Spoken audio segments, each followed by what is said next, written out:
अब लिफ्ट में ही एक और कंडीशन होती है। लिफ्ट में अगर स्ट्रिंग है, रस्सी से कुछ बंधा हुआ है, ऑब्जेक्ट टंगी हुई है, तो उस पर रस्सी पर कितना टेंशन होगा, तो ये क्वेश्चन है। लिफ्ट है, ये इस पर मास एम हैंग है रोड डोरी से, तो इस डोरी में हमको टेंशन कैलकुलेट करनी है। तो देखिए टेंशन वही होगी जो नॉर्मल रिएक्शन होती है, उसी तरीके से ले सकते हैं। मतलब टेंशन का फॉर्मूला, क्योंकि जी एक्सेलरेशन से ऊपर जा रही है, टेंशन होगी एम जी प्लस ए। तो सारे फॉर्मूले वैसे ही बनेंगे जो कि मंकी रो प्रॉब्लम थी या लिफ्ट मैन प्रॉब्लम थी, वैसे ही फॉर्मूले जी प्लस ए जी माइनस ए जो भी लगाने होंगे वैसे बनेंगे। फिर एक बकेट है, बकेट में पानी भरा हुआ है और इसको हम वर्टिकल में सर्कुलर मोशन करा रहे हैं स्पीडली। तो पता है पानी नहीं गिरेगा, हम जानते हैं। अगर बकेट में पानी भी है और उसको हम वर्टिकल मोशन सर्कुलर मोशन दे रहे हैं तो पानी नहीं गिरेगा। तो होता क्या है कि जो सेंट्रीपिटल फोर्स है वो इक्वल हो जाता है एम जी के। और एक कंडीशन और आती है कि कहाँ पर वेटलेसनेस इस सिनेरियो में होगा, तो इसमें वेटलेसनेस होगी सबसे ऊपर अपर मोस्ट पॉइंट पर। जब बकेट हमारी ऊपर होगी तो जो घुमाने वाला है, बाल्टी को घुमाने वाला, उसको भारहीनता का अनुभव होगा ऊपर वाले पॉइंट, हाईएस्ट पॉइंट। तो एक क्वेश्चन यहाँ का हो गया। फिर आर्टिफिशियल सैटेलाइट, कृत्रिम उपग्रह, इसमें क्या होता है, नॉर्मल रिएक्शन जीरो हो जाती है। कृत्रिम उपग्रह में जो लोग जाते हैं तो उनके लिए क्या होता है, m v square by r, centripetal force के बराबर g m n m two by r square हो जाता है। तो यहाँ पे भी वेटलेसनेस की कंडीशन होती है। फिर एक चीज़ है कि जो चंद्रमा है, मून पर जो ग्रेविटी है वो अर्थ की ग्रेविटी का 1/6 टाइम होती है, यानी कि g/6 होती है। तो एक बात है कि जो मून में एटमॉस्फेरिक प्रेशर भी लो है। तो हमें पता है कि चंद्रमा पर पानी बहुत जल्दी उबल जाता है, यानी कि बॉइलिंग पॉइंट कम होता है। तो क्योंकि एटमॉस्फेरिक प्रेशर बॉइलिंग पॉइंट के डायरेक्टली प्रोपोर्शनल है, चंद्रमा पे एटमॉस्फेरिक प्रेशर लो होता है, तो इसीलिए बॉइलिंग पॉइंट भी लो होता है। इसीलिए पानी जो है बहुत फास्ट उबलता है अर्थ की तुलना में चंद्रमा पे।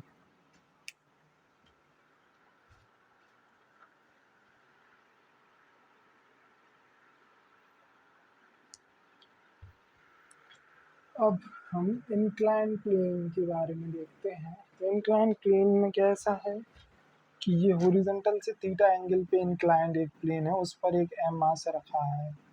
तो अब हमको बताना है, और अभी इस कंडीशन में इनिशियली कोई फ्रिक्शन नहीं है, इंक्लाइन प्लेन पर फ्रिक्शन नहीं है, यानी कि ये ऑब्वियसली बात है कि तिरछा रखा हुआ है तो वो नीचे गिरेगा जरूर। तो कुछ एक्सेलरेशन होगा जिसकी वजह से, या कुछ फोर्स लगेगा जिसकी वजह से वो नीचे आएगा बिना फ्रिक्शन के। क्योंकि अगर फ्रिक्शन होती तब तो वो स्टेबल हो सकता था, रोका रोका रह सकता था, पर फ्रिक्शन नहीं है तो मतलब वो नीचे मोशन करेगा करेगा।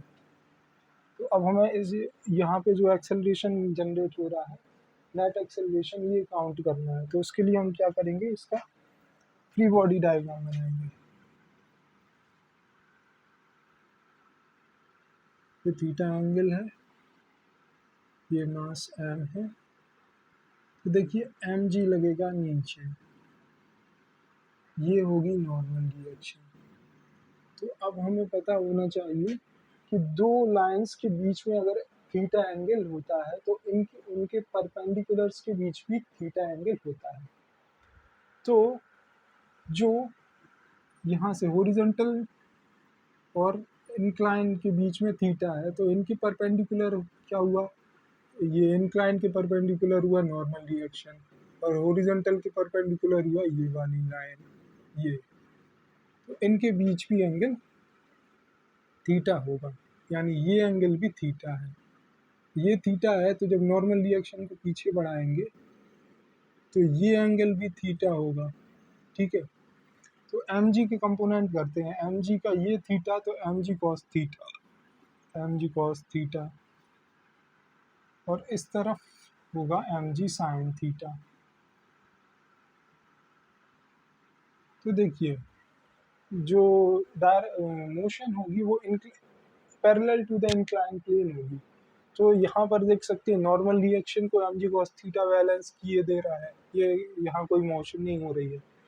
और ये देखिए ये इसको n cos थीटा यहाँ पे है, n cos थीटा है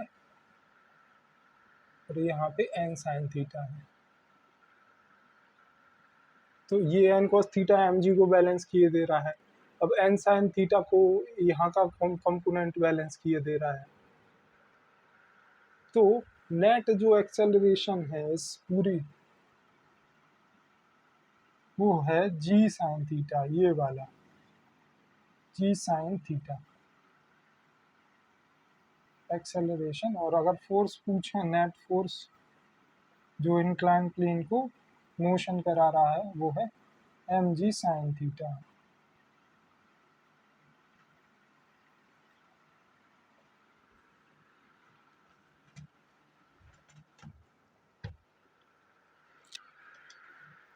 अब दो क्वेश्चन हैं और उनके आंसर सेम है और आंसर यहाँ लिखा हुआ है, आंसर है a is equal to ji tan theta. ये किस क्वेश्चन का आंसर है? दो क्वेश्चन का आंसर है। देखो पहला क्वेश्चन ये है कि एक कार है वो a एक्सेलरेशन से मूव कर रही है। अब कार की सीलिंग से, जैसे हम देखते हैं कार में वो कुछ ना कुछ टंगे रहते हैं, मतलब कुछ भी टेडी वगैरह जो टांग के रखते हैं अच्छा दिखने के लिए कार में, तो वैसे ही इस कार में पेंडुलम है, इसकी सीलिंग पे लटका हुआ है। तो वो पेंडुलम जो है वर्टिकल से थीटा एंगल डिस्प्लेस होता है, ठीक है। तो हमें उसका इसका जो थीटा एंगल है वो बताना है। तो उसके लिए यही इक्वेशन होगी a is equal to ji tan theta, और यहाँ से थीटा आ जाएगा a by g tan inverse. तो एक तो ये हो गया क्वेश्चन ये। फिर दूसरा क्वेश्चन आएगा कि एक इंक्लाइन प्लेन है, फ्रिक्शन लेस है, कोई फ्रिक्शन नहीं है, उस पर स्मॉल m मास का ब्लॉक रखा है। तो जो और इसका इंक्लाइन प्लेन का जो हॉरिजॉन्टल से एंगल है वो है थीटा। तो इसको अभी तो फ्रिक्शन नहीं है तो ये गिर जाएगा स्मॉल m मास। तो क्या क्या करें कि ये उस पर स्टेबल रखा रहे, तो उसके लिए उसको एक्सेलरेशन देते हैं। इंक्लाइन प्लेन को ए एक्सेलरेशन दिया हमने, तो कहते हैं कि ए की वैल्यू बताइए जिसके लिए जो स्मॉल m मास है वो रखा रहे इंक्लाइन प्लेन पर। तो भी इसका आंसर होगा A is equal to ji tan theta. बस यहाँ इतना ध्यान रखना है कि जो थीटा है ये इंक्लाइन प्लेन का हॉरिजॉन्टल से एंगल है, और जबकि यहाँ पे जो थीटा था इसका ये कार की सीलिंग पर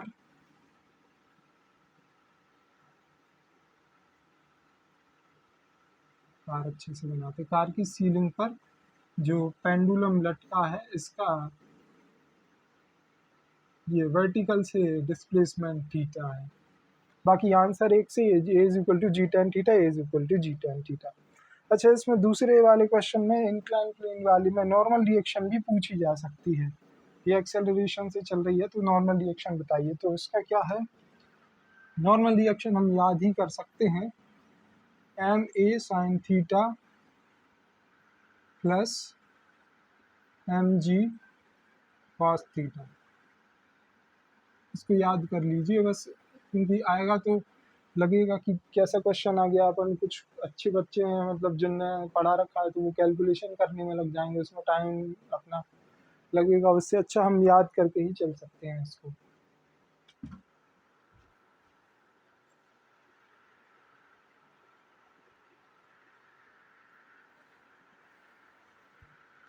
अब पुली पे आते हैं। पुली पुली ये जो दिख रही है ये पुली है, और पुली मतलब एक ऐसा डिवाइस जो कि टेंशन की डायरेक्शन को चेंज कर सके, उसको कहते हैं पुली। जैसे यहाँ टेंशन है टी है और यहाँ टेंशन टी है, सेम टेंशन है क्योंकि जो डोरी है वो सेम है तब तक टेंशन सेम रहेगी। तो टेंशन सेम है पर उसकी डायरेक्शन चेंज कर पाए ऐसा डिवाइस पुली है। तो आइडियली जो पुली है उसके क्वेश्चन में दिया रहता कि पुली जो है मासलेस है और फ्रिक्शन नहीं है, यानी कि आइडियल पुली है, उसको कोई मास नहीं है। अब इस कंडीशन में m2 ये ब्लॉक है, इसकी वजह से a एक्सेलरेशन से ये नीचे जा रहा है। तो पूछते हैं कि एक्सेलरेशन बताइए और टेंशन बताइए। तो क्या होगा, टेंशन निकालने के लिए हम m2 का फ्री बॉडी डायग्राम बनाएंगे। तो m2 है, ये देखो m2g नीचे लगेगा, ऊपर टेंशन t है, और कुछ है क्या? नहीं। तो क्योंकि a एक्सेलरेशन से डाउनवर्ड मोशन कर रहा है, यानी कि m2 into a is equal to m2g minus T. तो यहाँ से टेंशन आ जाएगा m2g माइनस ए, ये हमारा टेंशन आ गया। अब पूछेंगे एक्सेलरेशन कैसे निकालेंगे, तो एक्सेलरेशन के लिए भी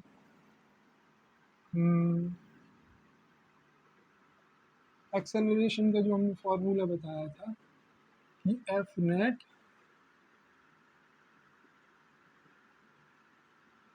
net upon summation of mass. तो यहाँ से एक्सेलरेशन कैसा आएगा, एफ नेट, ये पूरे प्रोसेस को चलाने वाला नेट फोर्स तो m2g ही है जो नीचे लग रहा है, यानी कि m2g upon summation of mass. Total कितने मास है, m2 है और m1 है, m1 प्लस m2, ये हमारा एक्सेलरेशन हो जाता है। अब एक और इजी फॉर्मूला जो हम बार बार करते हैं तो हमको पता चल जाता है कि इसका आंसर ये है, और इसको याद करना चाहिए क्योंकि काम का फॉर्मूला है। तो ये एक दूसरी कंडीशन है, m1 मास है, m2 मास है, m2 मास का वेट ज़्यादा है m1 से, इसीलिए वो नीचे दिख रहा है, और ये एक्सेलरेशन से ये जा रहा है। पुली वही आइडियल है, मासलेस है, फ्रिक्शन नहीं है।